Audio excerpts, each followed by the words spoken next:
Hello students, today we are going to see important pest infesting pulse crops. All the pulse crops are infested by a variety of insect pests and the non-insect pests like mites. These pests are responsible for both direct and indirect losses. Based on the growth, habit and their development, red gram is broadly divided into two types. One is determinate and another one is indeterminate. So damage to pods of early and mid maturing cultivars or varieties of determinate habitat by Lepidopterus borer is very severe. Pod fly is much more important in late maturing varieties. So today we briefly discuss about the borer complex of pulses. Here is the first important pest, that is gram pod borer. We have already seen this pest under cotton crop as American bollworm and also in cereals as a earhead borer. Its scientific name is Helicoverpa armigera. It belongs to family Noctuidae and order Lepidoptera. The image indicating that the caterpillar making a larger hole to thrust its head inside the pod and feed upon the inert content of that pod on the soft grain by keeping half of their body portion inside and half of their body portion outside. So red gram is southern states of India suffers heavy losses due to Lepidopterus borers, especially by this Helicoverpa armigera. It's a polyphagous and worldwide pest. Variation in adult and larval phases is observed due to polyphagous nature. Sometimes we saw this caterpillar little brown in color, having some spots on both of their lateral sides when it feeds on cotton. So the caterpillar may have some different kind of coloration when it feeds on cereal or some other crops like tomato and other preferred crops, since it's a polyphagous nature. The damage in pulses ranges from 46 to 60% on red gram due to Helicoverpa armigera. If one larva per plant infests, then damage caused will be around 34%. Helicoverpa readily adjusts with any newly introduced variety. It is observed throughout of the year on one or other crops like on peas, on tomato, on cotton, on maize, tobacco, safflower, groundnut and many more. So let's take a look of their other stages. Moth is well stout with dark yellowish olive or grey brown colored wings crossed by a dark band near outer margin of their hind wing.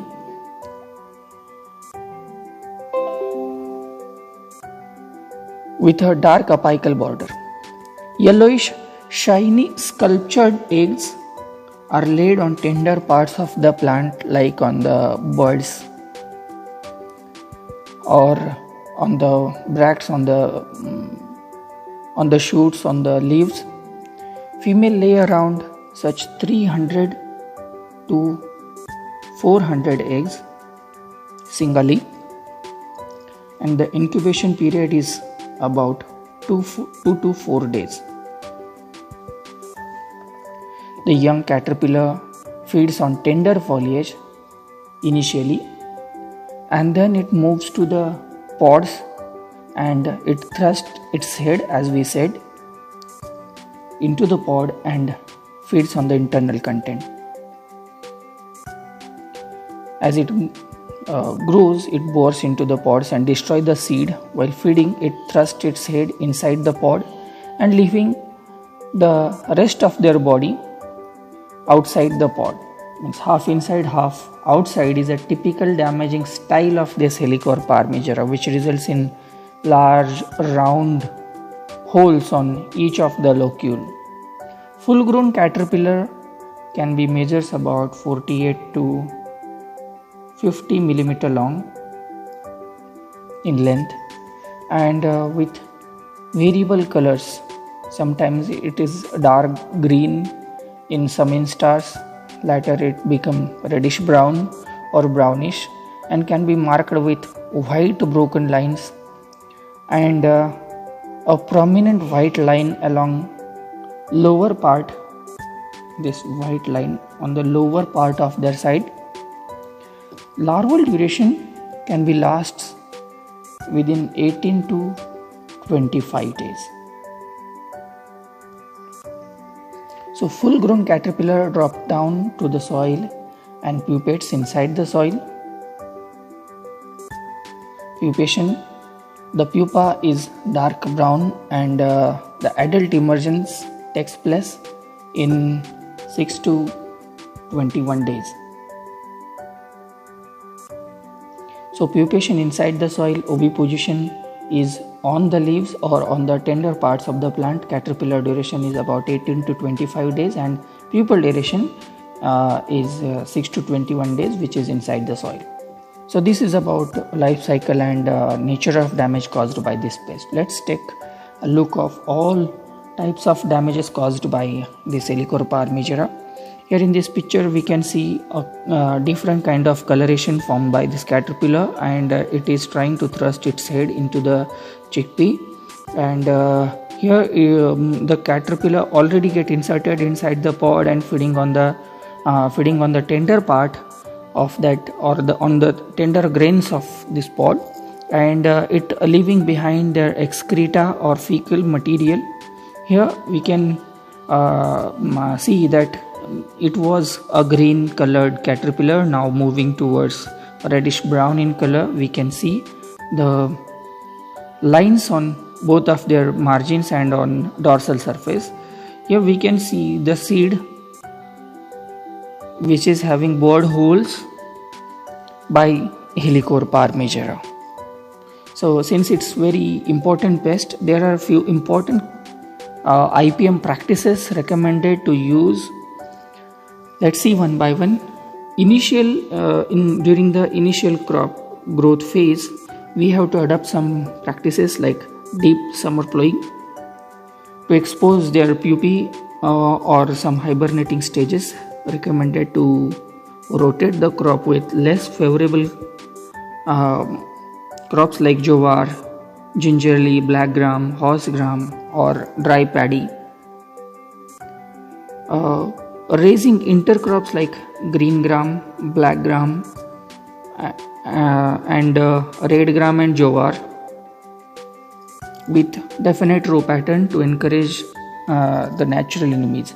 So here we have to understand that deep summer plowing and intercropping and crop rotation and intercropping, both these cropping patterns are very much important to avoid the upcoming losses caused by this pest.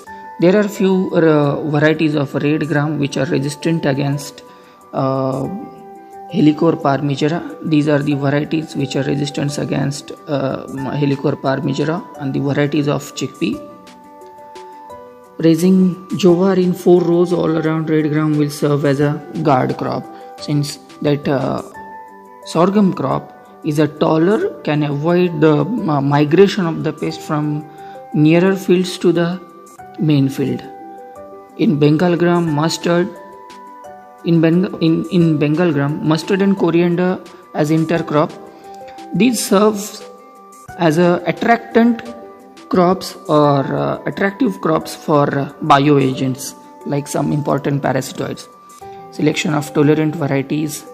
These are some tolerant varieties of Bengal gram. Then another important cultural control, that is clipping of terminal twigs up to 1 feet at 90 to 100 days after sowing to remove ovipositional niches depending on the moisture availability in the soil. raising of Rabi red gram to avoid pest. So these are some cultural practices that can be used to avoid Helicoverpa armigera. During the flowering stage, recommended to install 10 pheromone traps per hectare to monitor the pest population.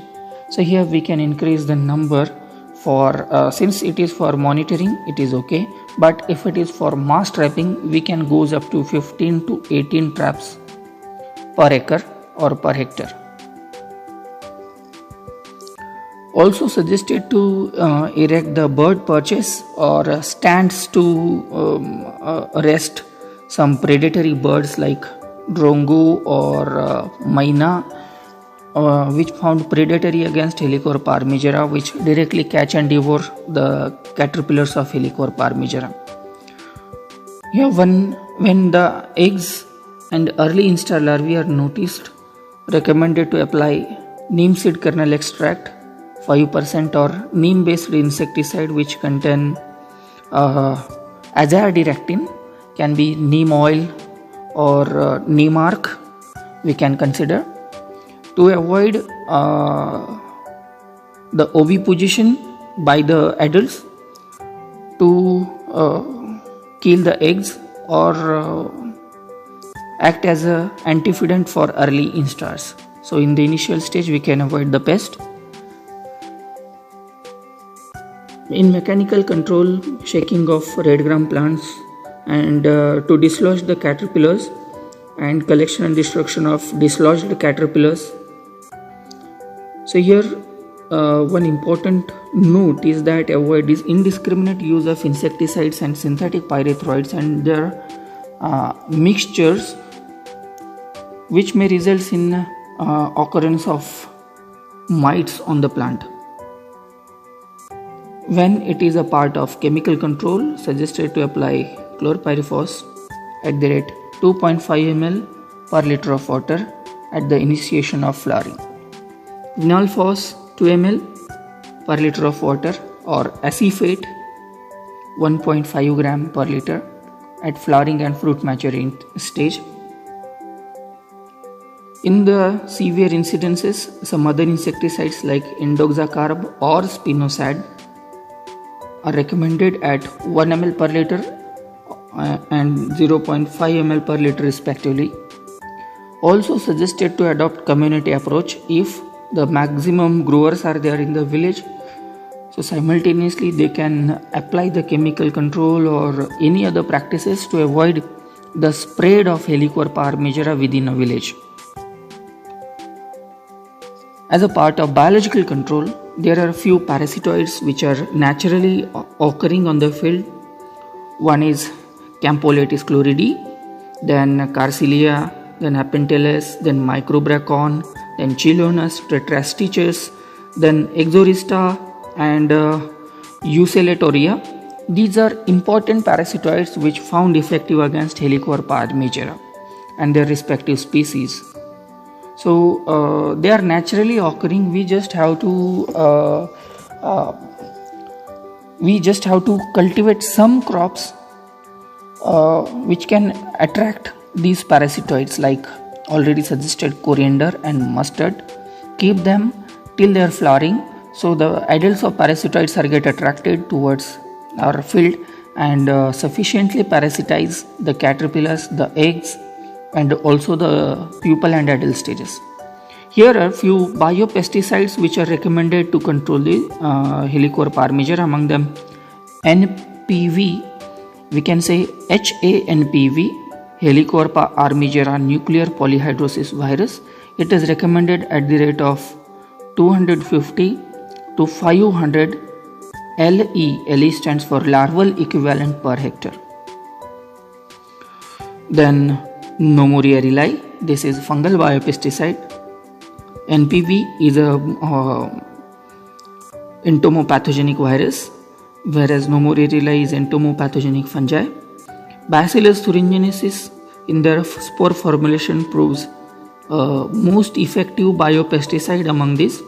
So Bacillus thuringiensis at the rate 2 grams per liter of water gives best results to control Helicoverpa armigera. Another important biopesticide, that is Beauveria bassiana. It's another entomopathogenic fungal biopesticide, can be applied at the rate 2 grams per liter of water to keep caterpillars. Along with this,